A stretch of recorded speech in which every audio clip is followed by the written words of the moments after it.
Go to your phone, go to the About page, legal RF exposure, and read what they want you to have that phone away from your body. This means your body, your hand, every time you touch it, when you're on an automated system and you got to touch numbers and all that, it's all putting signals into your body and making your body unable to heal like it normally does. Pain and inflammation is the center of all disease, and doctors should be talking to you about this.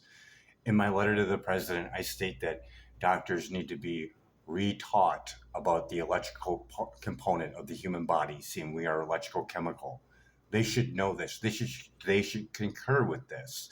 So your drugs and medication do not work as they did in a lab with a rat that is not grounded to the earth like we are occasionally, as well as being around cell phone radiation and blue light, plus all the other variables that are not considered, going to parties, going to large gatherings, all that. In my book, Disconnect the Truth About Cell Phone Radiation, I explain why most of you don't know more about this problem. It's not an accident.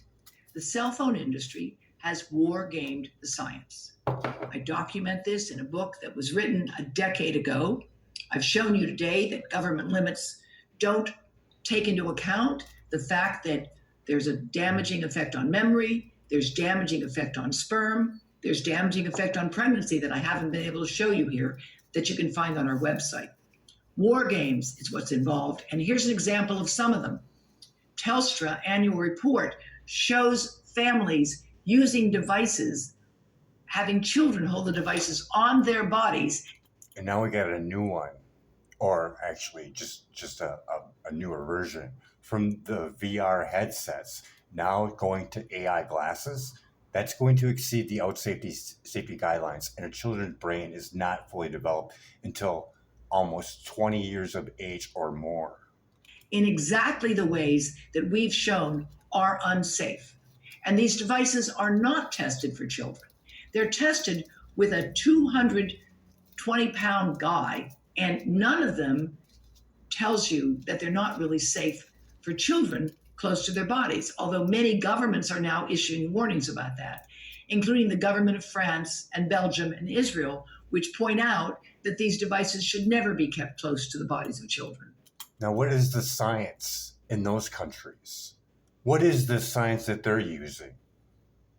Over at Environmental Health Trust, there's over 200 scientists that signed the petition on non-ionizing radiation. You should go look at it. And yet we have the marketing of the devices with no awareness of the need to protect children. As you see here in the games, the kids are being encouraged to play. You see the phone directly on the body of dad with his beard, and it's going right into his thigh. And on our website, we have a video from a brave woman who's sharing her story of what has happened because she kept her device on her thigh and she developed a rare malignancy as a consequence of it. This is the marketing that's going on. For Christmas, after all, that is a young toddler with a virtual reality headset on their brain, putting that radiation right into their thinner skulls and rapidly growing brain cells. This is contrary to what the American Academy of Pediatrics advises. These are some of the fine print warnings that come with these devices that most people never see. They're in the device. They're in the operating system. That's where we took this information from. It says the device should be used more than 20 centimeters from the body when wireless devices are on. Otherwise, you can exceed the exposure guidelines. These are some further examples of the dark side of marketing. They're promoting the use by young children, by people of reproductive age, keeping Wi-Fi radiation close to the reproductive organs. That should be a class action lawsuit for child endangerment when ads show that over and over again. Like Dolly Parton's G5 ad, I like to see the correlation between that and the rise in breast cancer from the date that aired to the present. I don't know why anyone would want to go to the beach to check out their devices. This cute bunny is obviously a children's toy. It's obviously designed for kids. Kids put things in their mouths, but this bunny has a little secret. It is a wireless speaker. Why would you want to have a baby snuggling with a wireless device? It makes no sense. It violates all the recommendations of the manufacturers, and yet there's no control over the marketing of wireless radiation exposures to children. That should be a class action lawsuit for child endangerment. You're exceeding outdated safety guidelines that were never tested on children or pregnant women. Now think about that. I find it horrifying, and I hope you do too. Now, in Belgium, it's against the law to sell phones like these designed for children. It is illegal to do this for children under the age of 7. But I think that it should not be permitted to encourage children to use cell phones except for emergencies. And I think they need to know how to do that, but they should not have their own phones and certainly should not be carrying it close to their bodies. Another explanation for the problem, besides the war games, is the fact that if you look at the FCC and you look in Italy right now to those who are in charge of regulating the telecom industry, they come from the industry they are regulating. It is a revolving door. That is why a Harvard University report called the Federal Communications Commission a captured agency with the hardball tactics of big tobacco. As most of you know, it's no longer legal to advertise tobacco in the ways that I showed you at the beginning of my talk. It's illegal in many countries, including Turkey, where tobacco originated. And in the 1990s, the executives of the largest tobacco companies swore to the US Congress that they did not have evidence of the dangers of tobacco at the time. And they were convicted of racketeering by a federal court for having made that false testimony, for having supported research that would make tobacco appear to be safe, and for having a massive marketing campaign targeting minorities, targeting women, and targeting children to promote the use of this dangerous product. Today, we have a similar situation where the industry claims there's no evidence of harm, but they're concerned about the problem. That is actually taking a ticket from the playbook of the tobacco industry now by the telecom industry. They're following the same playbook as tobacco, and you can see that here in this video. So be straight with me. Is it true? It could be. No, Well, very few scientific cases. proof There at was all. an unfortunate Really a incident out in complicated Iowa. situation. Look, gentlemen, practice these words in front of the mirror. Although we are constantly exploring the subject, currently, there is no direct evidence that links cell phone usage to brain cancer.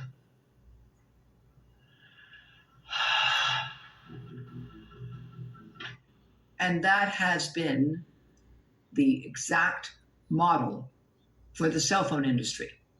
They say we need more research, and yet there's no research funded. They say we have no evidence because they make efforts to make sure we have no evidence. In Britain, this ad about 5G, warning about its dangers, was banned.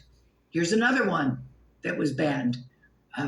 We at Environmental Health Trust have worked with Radiation Research Trust. They've developed a lot of these ads, brilliant work. And yet what happened when they put these up in the loo, in the public toilets, these ads, they were told they had to pull. Here's another one. How safe is your phone? And it quotes the work of the US government National Toxicology Program. It shows in the apps all of the different things that have been documented. It's a very high quality, excellent ad. And if you want to show it or share it, please do so, but know that this has been banned in Britain. Environmental Health Trust has been working with parents and teachers and citizen groups around the world to promote safer technology for children. There are very simple things you can do. Make sure that children only use wireless devices when they're disconnected from the internet, disconnected from Bluetooth and Wi-Fi off. Make sure that children know that a cell phone is not a toy, and do not give wireless devices to children to play with so long as they're connected to anything emitting radiation. We are working with schools in England and around the world that are promoting wired technology for educational purposes. We recognize children need to learn how to use the digital world, but we want them to do it in a more safe manner. We want them to know that when there are only 1 or 2 bars on a device, you should never use it unless it's an emergency, because the device will issue even more radiation in an effort to reach the signal. We want them to know that these devices should never be carried on the body, because the closer a device is to the body, the more radiation will get into the body. And we know definitely that children's brains are growing so rapidly that they need protection from seat belts, airbags, bike helmets, all of these things we protect our children with. We have to also protect them from microwave radiation from these devices. Tablets are called tablets because they belong on tables. They do not belong on our bodies or the bodies of children. Yeah. If you want to watch a movie or some other thing on your device with a child, for yourself, make sure you download it first, disconnect from Wi-Fi, disconnect from Bluetooth, and then watch whatever you're trying to see.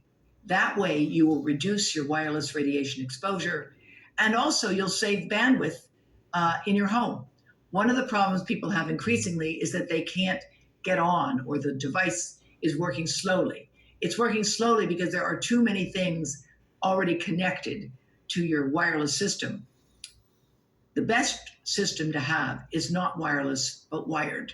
That involves cabling that is very simple to install with a direct WireNet cable into your router. If you cannot easily do that, then please download what you want and then disconnect from the internet, from Wi-Fi and Bluetooth, so that you can safely watch whatever you're trying to see. And I look forward to working with you as we develop more powerful ways to show people what we know now and what we need to do to ensure that our children grow up in a healthier and safer future. Thank you.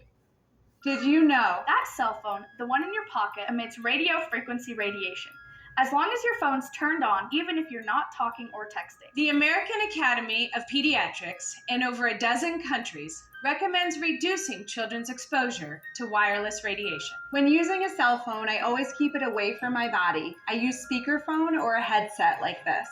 To stop microwave exposure, I put my phone on airplane mode and turn off Wi-Fi and Bluetooth function. I hold the phone at a distance and make sure it's not touching my body. Cell phones are not toys. Children's brains and bodies are still developing and are vulnerable to wireless radiation. Practice safe and responsible habits with yourself and your children. When using the computer, I always try to make sure my connection is corded, not wireless. Remember not to use your cell phone in the car. The phone works at higher power in metal surroundings and bounces around, increasing your family's radiation exposure.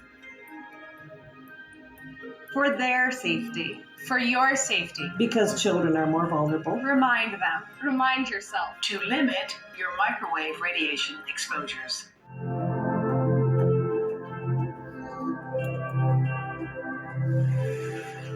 Probably the most important thing I did, I was involved as a young scientist in the committee that actually reviewed the data and recommended that there be no smoking on airplanes. You may be shocked to hear that it was even a question for science at the time, but it was. And when I look at what we know now about mobile phone radiation, I see some very interesting similarities. A growing number of prominent doctors and scientists are raising warning flags over radiation this morning, and your kids could be facing a greater risk of exposure. I think the most important study is the study by the National Toxicology Program. In a classic large carcinogenicity test, one of the largest ever performed, and for that matter, one of the most expensive, they found increased risk of the tumors which we believe radiofrequency radiation is causing in man. Particular tumors called schwannomas. In the rats, they were in the heart. In humans, they're often in the ear nerve, the vestibular nerve. Cell phone providers say they follow all safety guidelines put into place by the FCC. The current FCC safety standard was developed nearly 20 years ago. The manufacturers actually tell people in the instruction manual, which I never read, not to put the cell phone against your ear. It does say exactly that. There's the BlackBerry, for example, warns to keep your phone at least 0.98 inches away from the body when transmitting. With an iPhone, for example, it's 5/8 of an inch. At this point, the evidence has become sufficiently strong that cell phone radiation is a human carcinogen.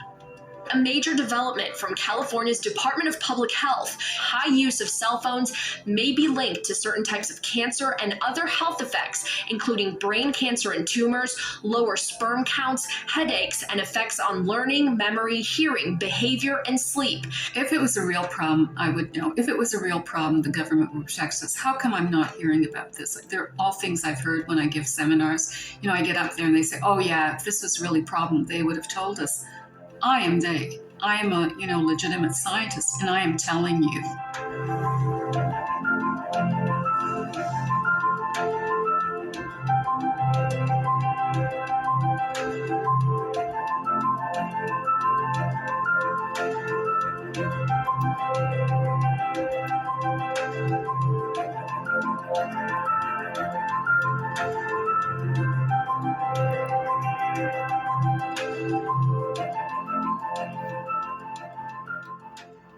At billingbiologistinstitution.org, you can find an electromagnetic specialist to test your house and show you what kind of exposure you're being exposed to and show you ways to how to eliminate it. If you have a sick child, I suggest you get a shielding canopy. You can find them on EMF or less EMF. Just type in shielding canopy and you'll find one. Or if you have the money, hire one of these people to come out. They'll bring scientific pieces of equipment and show you what levels you are at.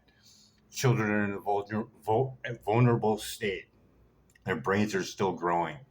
And your smart meter, check out Dr. Samuel Milham, author of Dirty Electricity. And also check out responsibletechnology.org. When you got the combination of genetically modified food and microwave radiation, it's not a good combination when you get up to what microwave radiation does to protein.